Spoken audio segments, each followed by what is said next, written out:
It's Friday, February 20th on the Auburn Torch, and Auburn women's basketball has broken the losing skid. Let's take a look at how they did it.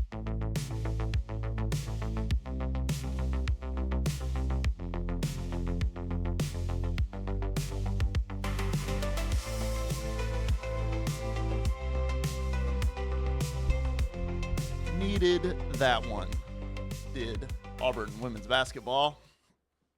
71-58, Auburn beats Missouri last night. Snaps a 7-game losing streak for Auburn. Needed one, got one. Again, looking at it, Missouri, I'm trying to see their record on here. I think they're like 4-8 SEC. Again, like we said before, stringing together those good, there they are, 4-8, moving to 4-9. Stringing together good defensive quarters, always a big key for Auburn. But so first quarter, Missouri only had 8 points. Fourth quarter, only 10 points. But this is an offensive explosion for Auburn, for the Orange and Blue Tigers. 71 points. That is the most in SEC play by 6. By a good amount. Yeah, by 6 points. And I could go ahead and tell you why. Here, let's see. Eli Hoff for St. Louis Today had the stat. Missouri had 30 turnovers in the game, which ties the most it's had in a home game since at least 2005. So he's still this morning he's still flipping back to try to find. So 30 turnovers forced, and sure enough, let's see, 29 points off turnovers for Auburn, which again, far and away, the most in SEC play by 4. The other one was the win over Florida. So I'm sure that Alabama win's not too far down. Yeah, so I mean, a trend for all of Auburn's wins is they get in the SEC is they get at least 20 points off turnovers. So lockdown defense this time led to offense, which is big. So got the win. Listen, it's still a season to forget for Auburn so far. It's still total rebuilding mode for Auburn. But you couldn't, if you're Larry Vickers in your first year, you just couldn't let this thing keep slipping for much longer, right? You just couldn't. Caitlin Duhon, 19 points. Katie Lee, 13 points. Koulibaly, 11. No one had a double-double. Duhon neared it a little bit with 7 rebounds. Auburn comes out shooting 3 for 7 from 3-point range. And even though they go ice cold 0 for 5 from 3 in the fourth quarter, hey man, they had the lead, and that defensive effort again, allowing only 10 points. If they can do, they're capable of doing this, right? They are so capable of holding teams to like 8 points in a quarter, 8 or 10 points in a quarter. They've done it a lot of times, and it's usually, when they do it twice in a game, they can win that game. If they only do it once in a game, you know what I mean? So it's all about stringing it together. But the story here was definitely points off turnovers. Definitely. So good one for Auburn. Get it in your back pocket. Try to maybe go to the SEC tournament and win a game. There's 3 games left in the regular season. 2 ranked opponents, Georgia and Kentucky, and then Arkansas. So, I mean, all you're trying to do as a first year, between the whistles, right? As a first year coach, you're trying to build the program, but really all that's asked of you is to not do anything embarrassing like in the season on a 14-game losing streak or whatever, right? So to snap that one, pretty good between the whistles, Auburn softball, 23-1 loss to UCLA. And now UCLA is a powerhouse, a regular dynasty. And it was in California, so UCLA is on a little bit of home turf. But boy oh boy, an 18 run. It's crazy to look at because you would assume a lot of errors. Auburn only had 2 errors. You would assume 8 runs an inning, but really it was one big one nightmare third inning that did it. 18 runs in the third inning. And I mean, listen, we said it for Auburn women's basketball when they lost to Texas like 90-30. It's like, don't do this, right? This is not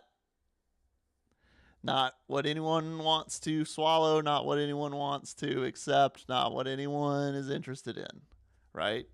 And it was really, it just looked like, with no errors on the infield. I didn't watch the game, and you hate to pick on anyone, but it seems like it was all in the circle. I mean, just allowing hit after hit after hit, 16 hits in the game, by far the most this season. The other one, that North Florida loss, was 12. And then, of course, their other loss, Pittsburgh, 11. Just getting batted around. 2 strikeouts in the game. And 7 walks thrown. So your season high in hits, your season high on walks. It's going to be pretty bad. But, hey, man, it's one thing to get blown out 10-0. 23 runs in 4 innings? They only have 4 innings. It's not like baseball. They have 4, it's not like a full 9-inning game. It's a run rule game. 4 innings of UCLA batting. Anyway, not to harp. Listen, just flush it and move on. What did Larry Vickers do? And women's basketball, flush it and move on. Try to bounce back as soon as possible.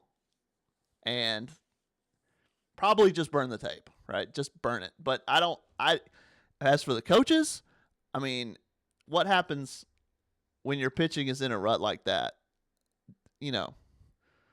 Unless you were getting rid of this game to play other ones on this road swing and you were saving arms, that means you didn't make the right pulls. You didn't change pitcher when you needed to. They're mentally not in the right places. That's if you're pitching hard, or are you hanging your head? Which, I didn't watch the game, but more often, which one is allowing all those hits, right? Hanging their head. So you learn something. You take your data. All right, next time I got to go to the mound and tell them something different from what I told them this time. That didn't work. I committed the crime of tweeting. I committed tweet. I apologize. Only because, there was this post where it's like they posted it's 23-0, and then in the top of the 5th, Auburn gets a solo home run, and the tweet like nothing's happening. The tweet is like, it's a solo shot from this player, bomb emoji, exclamation point emoji. So you have to be like, I'm sorry, what does that say down there? You have to acknowledge the score. You have to say, like, what is so wrong? Like, some of the stuff, they get so, and this wasn't Auburn. This was whatever was broadcasting this, Flow College.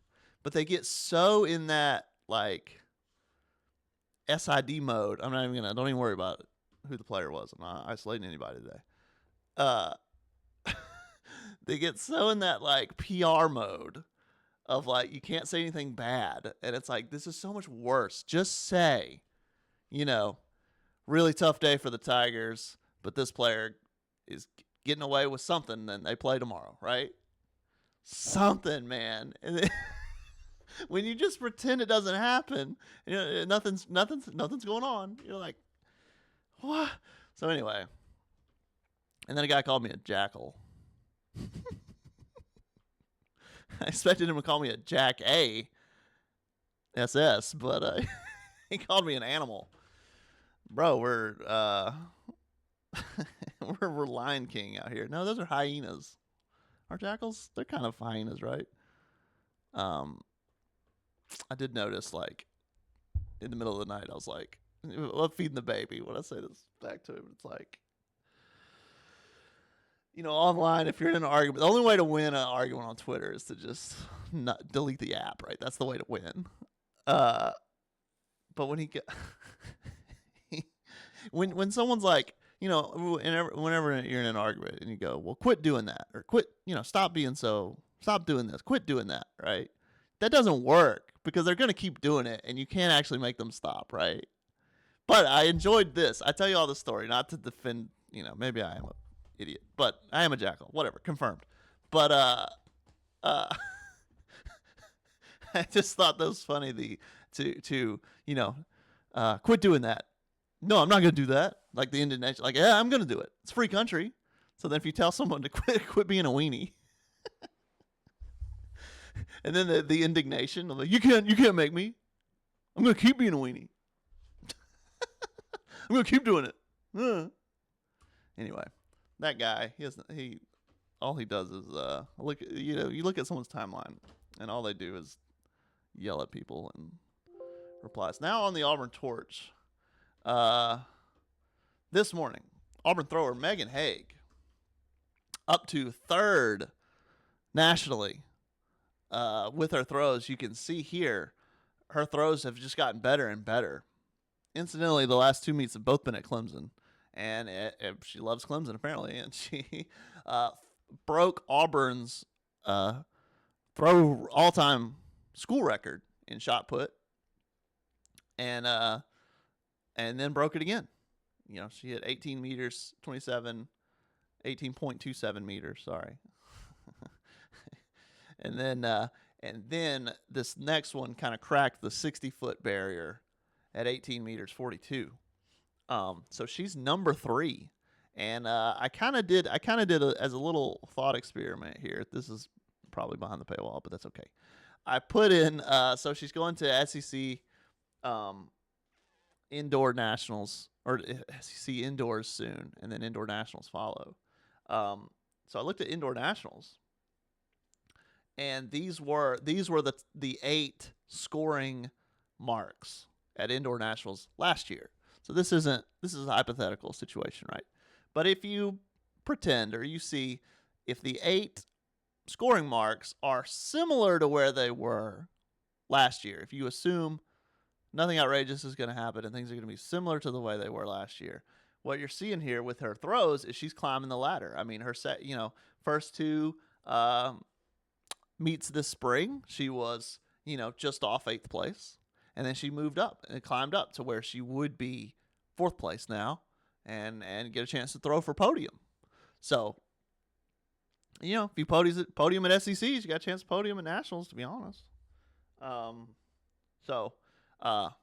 Anyway, talked to Megan, got to know her. Talked to head coach Leroy Borrell. Had a good visit with him. New story up on auburntorch.com. Check it out. See what she's got going on. She got a new technique. Why she's kind of understanding the game better. How she's progressing, and why these throws. Try to get a little niche. Try to get a little insight on why these throws are going so far for her right now. So anyway, that's on auburntorch.com. Gymnastics meet tonight. Alabama.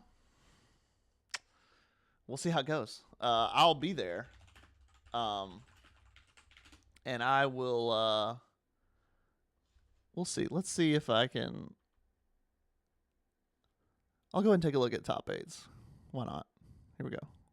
All right, here we go. Top 8 for the Alabama meet. These are the 8 that will warm up. 6 will start. We'll go through this really quickly. On vault, for audio listeners, on vault, Olivia Greaves, Julianne Huff, Mia Leverton, Marissa Neal, Bryn Torrey, Emma Weary, Jersey Woolsey, Paige Zancan. You'll see Bryn Torrey back in the vault lineup. She got her first start a couple weeks ago. And then Emma Weary in the vault lineup. The vault warm-up lineup, I believe, for the first time this season. Kind of replacing Alex Irvine. Irvine was in the vault lineup. I guess they didn't like what they saw. They're going to let her focus on beam and bars. So it seems. Over on beam, the big one, Adriana Consoli, a new freshman. She's in there. And this would have been, this is a mix-up not involving, Sophia Bell's injury. So Zancan was getting involved on beam. Looks like she's taking another rest on beam again. She's trying to get better. They need her in the anchor spot for vault. So got a freshman trying to warm up on beam. And then bars, pretty similar group to before. Looks like the same people. I guess let me read them. Beam, Olivia Ahern, Charlotte Booth, Adriana Consoli, Hannah Hagel, Julianne Huff, Alex Irvine, Marissa Neal, Emma Weary. On bars, you've got Charlotte Booth, Emma Grace Boyd, Olivia Greaves, Hannah Hagel, Julianne Huff, Alex Irvine, Kiko Jong, Marissa Neal. Definitely looking at, Hannah Hagel, Emma Grace Boyd, trying to kind of challenge the rest of the lineup and try to push them. And then on floor, fourth rotation, you've got Olivia Ahern, Bryn Bartman, Charlotte Booth, Olivia Greaves, Julianne Huff, Alex Irvine, Marissa Neal, Emma Weary. Obviously, without Bell, it's Charlotte Booth coming in. She did have some floor, I think either an exhibition or a start. Certainly, she competed on floor at the preview meet. She seems to be consistent on floor. And hey, man, maybe getting her some. Maybe if she could get some. Put your freshman in there against Alabama and see if she can gain some experience, and maybe that'll help her on bars. She's been exclusive to bars, and maybe just letting her have some success on floor. Kind of an event that less things go wrong usually. That might help her out. Anyway, we've gone long enough. That's just a quick and dirty look at tonight's gymnastics meet. Alabama's number 3 in the country. They're probably going to win the head-to-head. But the thing for Auburn is they just want to keep, to put an arbitrary number on it. Getting back above 197 would be a good night for the Tigers. So you never know what the scoring is going to be. You never know. You can get a 196.8 and then go in the press conference and Jeff's like, yeah, well, that was the performance we wanted. The scores will go how they go, but that was the performance we wanted. So we'll see how it goes. If you'll be there, you'll be there, I'll be there. So come say hi on the third floor. They way up at the top, the crow's nest. We're there, so come say hi. So until then, and then busy weekend this weekend. But Torch Talk will be back on Monday. So until then, take care.